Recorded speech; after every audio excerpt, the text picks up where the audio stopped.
Subscribe करें हमारा YouTube channel और यदि सब्सक्राइब कर लिया है तो नए वीडियो के नोटिफिकेशन मोबाइल में प्राप्त करने के लिए बेल आइकन दबाएं।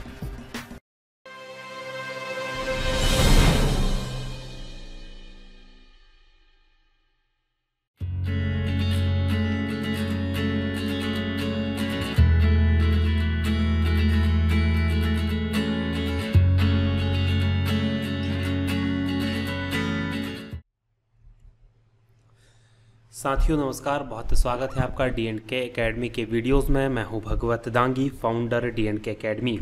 बात कर रहे हैं हम विज्ञान की, और विज्ञान का ये 1000 मोस्ट IMP MCQs का 5वां पार्ट है, 5वां भाग है। इस भाग में हम बात करेंगे, इस पार्ट में बात करेंगे क्वेश्चन नंबर 101 101 से लेकर क्वेश्चन नंबर 125 125 तक की। और इस वीडियो की PDF आपको मिल जाएगी हमारी वेबसाइट www.dkmpsc.com, और इसकी लिंक डिस्क्रिप्शन में दी गई है, वहां से आप ये PDF डाउनलोड कर सकते हैं। साथ ही हमारे फेसबुक पेज को आप ज़रूर लाइक कर लें ताकि आपको अपडेट्स मिलती रहें। तो चलिए शुरू करते हैं। क्वेश्चन नंबर 101 की बात करें तो निम्न में से किस पदार्थ में प्रोटीन नहीं पाया जाता। ध्यान दीजिएगा, किस पदार्थ में प्रोटीन नहीं पाया जाता। तो आपको पता है मांस में प्रोटीन पाया जाता है, दूध में पाया जाता है, दालों में भी प्रोटीन होता है, लेकिन जो चावल होता है उसके अंदर कार्बोहाइड्रेट्स पाए जाते हैं, प्रोटीन नहीं पाया जाता। मानव मस्तिष्क का जो भार होता है लगभग कितने ग्राम का होता है, कितना वजन होता है। तो जो वैसे तो अगर देखा जाए 1200 से लेकर 1500 ग्राम तक अप्रॉक्स रहता है, लेकिन अगर उसका हम औसत निकालें तो लगभग ये 1350 ग्राम के आसपास पड़ता है जो भार है मानव मस्तिष्क का भार। तो ये होता है। चलिए, रक्त में पाई जाने वाली धातु है, यानी कि कौन सी ऐसी धातु है जो खून में यानी कि रक्त में पाई जाती है। तो कैल्शियम हड्डियों में पाया जाता है, रक्त में नहीं पाया जाता। जिंक नहीं पाया जाता, सोडियम नहीं पाया जाता। लोहा है जो कि रक्त में पाया जाता है। और जहां आपको पता होगा कि एक हीमोग्लोबिन करके तत्व होता है, वो प्रोटीन होता है, और वो इसी लोहे के कारण यानी आयरन के कारण ही बनता है। तो ये सारी चीज़ें रक्त में लोहा पाया जाता है, इंपॉर्टेंट है। किण्वन का उदाहरण है। किण्वन का मतलब होता है फर्मिटेशन। फर्मिटेशन के मतलब उसके अंदर जब जो छोटे छोटे जीवाणु होते हैं वो जब आ जाते हैं तो वो उसके अंदर एक रासायनिक क्रिया करते हैं जिससे कि जो कठिन कार्बनिक यौगिक से सरल कार्बनिक यौगिक में कोई पदार्थ टूट जाता है। तो ध्यान दीजिएगा, दूध का खट्टा होना भी किण्वन की प्रक्रिया होते हैं। खाने में ब्रेड का बनना भी किण्वन होता है। गीले आटे का खट्टा होना भी किण्वन होता है। तो इसमें आएगा उपयुक्त सभी। देखिए, उपयुक्त सभी के बारे में मैं आपको बताना चाहूँगा कि किसी भी प्रश्न के उत्तर में यदि 4 ऑप्शन में एक उपयुक्त सभी है और आपको उसके बारे में 100% श्योर नहीं है, तो आप आंख बंद करके उपयुक्त सभी लगा सकते हैं। क्यों उपयुक्त सभी लगा सकते हैं? मैंने आपको पहले भी बताया था कि किसी भी प्रश्न के सही होने का जो परसेंटेज होता है वो प्रायिकता के माध्यम से 25% होता है, लेकिन जो उपयुक्त सभी है इसके सही होने के जो परसेंटेज होता है 37% टाइम ये सही होता है। तो उपयुक्त सभी लगाएं। हाँ, यदि आपको 100% श्योर है कि उपयुक्त सभी नहीं आएगा तो ना लगाएं। मैं 100 टाइम्स नहीं कह रहा हूं। जब आपको नहीं पता क्या आएगा और उपयुक्त सभी ऑप्शन में है तो उपयुक्त सभी लगा दें। जब आप 100% श्योर है कि उपयुक्त सभी नहीं होगा, कुछ और होगा, तब कुछ और आप लगा सकते हैं। चलिए अगले प्रश्न की बात करें तो निम्न में से कौन सा आहार मानव शरीर में नए ऊतकों की वृद्धि के लिए पोषक तत्व प्रदान करता है। तो सिंपल सा प्रश्न है। जो पनीर होता है, पनीर में ऐसे पोषक तत्व होते हैं जो मानव शरीर के अंदर जो ऊतक होते हैं उसके लिए पोषक तत्व वो प्रदान करता है। पृथ्वी पर सबसे अधिक मात्रा में पाया जाने वाला धातु तत्व कौन सा है? ध्यान दीजिएगा, धातु तत्व की हम बात कर रहे हैं, वैसे तत्व की बात अलग है। धातु तत्व में बात करें तो एल्यूमिनियम जो है वो भूपर्पटी पर, ध्यान दीजिएगा, भूपर्पटी पर जो पाया जाने वाला सबसे अधिक तत्व है वो एल्यूमिनियम है। बाकी तत्वों की बात करें तो उसमें ऑक्सीजन O2 यानी कि ऑक्सीजन जो है वो सर्वाधिक मात्रा में पाया जाता है। एल्यूमिनियम, लेकिन धातु तत्व की पूछी है, एल्यूमिनियम धातु है, ऑक्सीजन धातु नहीं है। चलिए अगले वीडियो की हम बात करें। मोती मुख्य रूप से किस पदार्थ का बना होता है? देखिए, मोती की बात करें तो मोती जो होता है कैल्शियम कार्बोनेट का बना होता है। मुख्य रूप से जो होता है मोती कैल्शियम कार्बोनेट का बना होता है, और ये इसका सही आंसर है। मानव शरीर में सबसे अधिक मात्रा में कौन सा तत्व पाया जाता है? तो यहाँ मानव शरीर की बात कर रहे हैं तो मानव शरीर के अंदर जो सर्वाधिक मात्रा में जो तत्व पाया जाता है वो ऑक्सीजन है, क्योंकि मानव शरीर आपको पता है कि 70% जो है वो पानी से बना होता है, वाटर से बना होता है, पानी के अंदर ऑक्सीजन होती है। उसके अलावा भी मानव शरीर में सर्वाधिक जो है ऑक्सीजन ही पाया जाता है, हाइड्रोजन नहीं पाया जाता, नाइट्रोजन नहीं, और कार्बन भी इतनी बड़ी मात्रा में नहीं पाया जाता है। चलिए क्वेश्चन नंबर 109 की बात करें तो किस प्रकार के ऊतक शरीर के सुरक्षा कवच का कार्य करते हैं। तो इसमें हम बात करेंगे, देखिए जो एपिथेलियम ऊतक होते हैं वो जो होते हैं शरीर की सुरक्षा का कार्य करते हैं। ये क्या होते हैं, जो शरीर के अंदर विभिन्न अंग होते हैं उन अंगों की ऊपरी लेयर बनाते हैं एपिथेलियम ऊतक, और वो जो ऊतक होते हैं ये ऐसे ऊतक होते हैं जो कि उसके बाहरी आवरण को बनाते हैं जिससे उनकी सुरक्षा होती है। पेशीय ऊतकों की बात करें तो हमारी जो मांसपेशियां होती हैं, खासकर पैरों की, भुजाओं की, वो ये जो ऊतक होते हैं जो चलायमान होते हैं, ये संकुचित होते हैं, बढ़ते रहते हैं, घटते रहते हैं, यानी कि ये अपना शेप चेंज कर लेते हैं, और ये पेशीय ऊतक होते हैं। वहीं संयोजी ऊतक की बात करें तो संयोजी ऊतक वो होते हैं जो शरीर के विभिन्न हिस्सों को संयोजी यानी कि जोड़ते हैं, जोड़ने का जो काम करते हैं वो संयोजी ऊतक होते हैं। तंत्रिकीय ऊतक की बात करें तो तंत्रिकीय ऊतक जो होते हैं इन्हें नर्वस भी कहा जाता है। नर्व्स जो होते हैं मानव शरीर के, मानव मस्तिष्क के अंदर जो न्यूरॉन्स होते हैं जो कि जो तरंगे होती हैं या जो ट्रांजिशंस होते हैं सिग्नल्स के, वो ये काम करने का काम करते हैं। जो मस्तिष्क शरीर के विभिन्न हिस्सों तक अपने सिग्नल्स पहुंचाता उसका काम ये करते हैं। मनुष्य ने सर्वप्रथम किस जंतु को पालतू बनाया था, तो बहुत सिंपल सा आंसर है, आज भी सबसे वफादार जो जानवर है हमारा कुत्ता जो है उसको सबसे पहले मनुष्य ने पालतू बनाया था।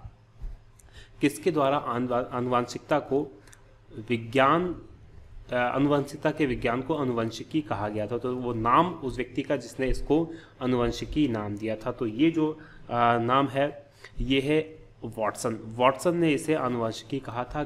सर जो ग्रेगर जॉन मेंडल थे उन्हें अनुवंशिकी का पिता कहा जाता है, क्योंकि उन्होंने इस क्षेत्र में बहुत काम किया था, इसलिए इन्हें अनुवांशिकी का पिता कहा जाता है। लेकिन वॉटसन ने जो अनुवांशिकी होती है उसको नाम दिया था अनुवांशिकी, तो ये इंपॉर्टेंट है। सौर ऊर्जा किससे प्राप्त होती है, तो सौर ऊर्जा जो होती है वो सूर्य से प्राप्त होती है। बहुत ही सिंपल सा क्वेश्चन है।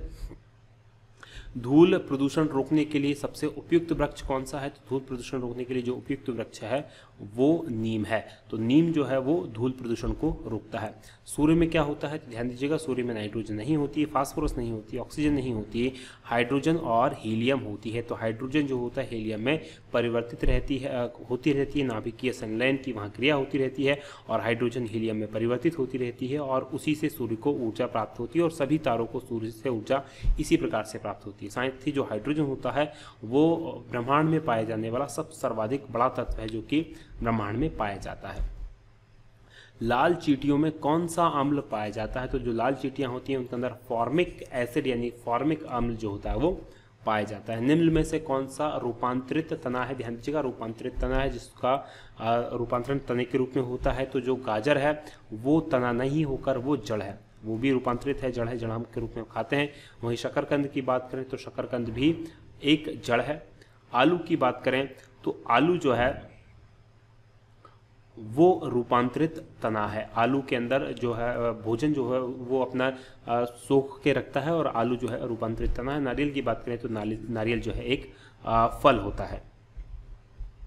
भोजपत्र उत्पन्न होता है, तो भोजपत्र किस पौधे से उत्पन्न होता है, तो भोजपत्र जो होता है बेटुला से उत्पन्न होता है। बेटुला एक पौधा होता है जो कि हिमालय में पाया जाता है, हिमालय की तराई में और हिमालय में पाया जाता है। वाइट कलर की इसकी छाल होती है और उसी के ऊपर लिखा जाता है। पुराने समय में इसका यूज़ जो वेदों को लिखने के लिए और अपनी बातों को लिखने के लिए किया जाता था। तो ये जो बेटुला पेड़ होता है इसकी छाल से भोजपत्र बनता है।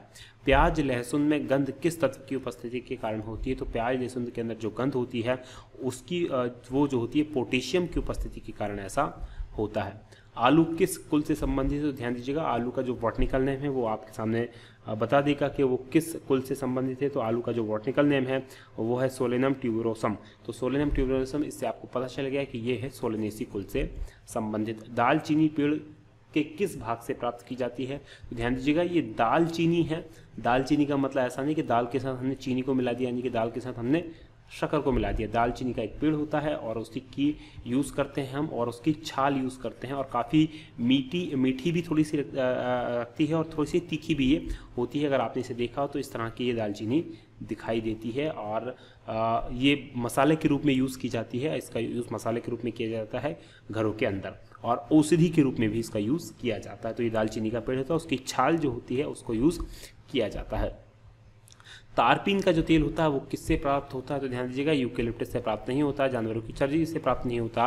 जो चीड़ यानी कि देवदार जो वृक्ष होते हैं, देवदार के वृक्षों से ये जो पेड़ होता है तारपीन का तेल प्राप्त होता है। और देवदार के पेड़ जो है हिमालय क्षेत्र में पाए जाते हैं। यहाँ इनमें से कोई नहीं आपको नहीं लगाना है। क्यों नहीं लगाना है, इससे पहले वाली वीडियोज़ में बहुत अच्छे से बता चुका हूँ। इस सदी के प्रारंभ में हवाई जहाज़ का आविष्कार किसने किया था, तो जो राइट्स बंधु थे उनके द्वारा हवाई जहाज़ का आविष्कार किया गया था। ध्यान दीजिएगा, उनके द्वारा ये जेम्स वॉट की बात करें तो जेम्स वॉट ने रेल का जो भाप इंजन जो होता है उसके अंदर बहुत मूलभूत बदलाव किए थे। जेम्स में भाप इंजन नहीं बनाया था, भाप इंजन किसी और ने बनाया था, उसमें चेंज किया था जेम्स वॉट ने। चलिए बात करते हैं पौधे के किस भाग से कॉफ़ी प्राप्त होती है, तो पौधों की जो होता है उससे बीजों से जो होती है कॉफ़ी प्राप्त होती है। ध्यान दीजिएगा, पौधों के बीजों से कॉफ़ी प्राप्त होती है। वही चाय की बात करें तो पत्तियों से चाय पत्ती प्राप्त होती है। चाय जो बनती है पत्तियों की बनती है और कॉफ़ी जो होती है वो बीजों से प्राप्त होती है। निम्नलिखित में से किसमें प्रोटीन का सबसे अधिक स्रोत है, यानी कि कौन सा ऐसा है जिसमें सर्वाधिक प्रोटीन पाया जाता है, तो आपको मैं बता दूं जो मटर होता है उसके अंदर नहीं पाया जाता। मटर के अंदर लगभग 15 ग्राम प्रोटीन पाया जाता है 100 ग्राम में से। ध्यान दीजिएगा 100 ग्राम में से। वहीं उड़द की बात करें तो इसमें 25 ग्राम पाया जाता है। चने की बात करें तो इसमें लगभग 20 ग्राम पाया जाता है। लेकिन जो सोयाबीन होता है इसमें 36 ग्राम तक प्रोटीन की मात्रा होती है। तो सोयाबीन इसका सही आंसर है। धान का प्रसिद्ध रोग खेरा जो होता है किसकी कमी के कारण होता है, तो जस्ता की कमी के कारण जो होता है धान का खेरा रोग होता है। कई परीक्षाओं में पूछा गया है, इंपॉर्टेंट है। विषाणु की कमी के कारण नहीं होता, जीवाणु के कारण नहीं होता, फफूंदी के कारण नहीं होता, जस्ता या जिंक के कारण, कभी कभी इसे जिंक भी बोल दिया जाता है, तो जिंक या जस्ते के कारण ही जो होता है खेरा रोग होता है। तो आज का हमारा वीडियो होता है यहीं समाप्त। यदि आपको ये वीडियो पसंद आए तो आप इसे लाइक करें, हमें कमेंट जरूर करें और इस वीडियो को शेयर करना ना भूलें। आपका शेयर आपके दोस्तों को इसको पहुंचाएगा और वो भी इससे बेनिफिशियल हो सकेंगे। चलिए आज की बात करेंगे हम यहीं समाप्त। आप देख रहे थे DNK अकेडमी जो है नंबर 1 GK चैनल। बहुत बहुत धन्यवाद। जय हिंद, जय भारत।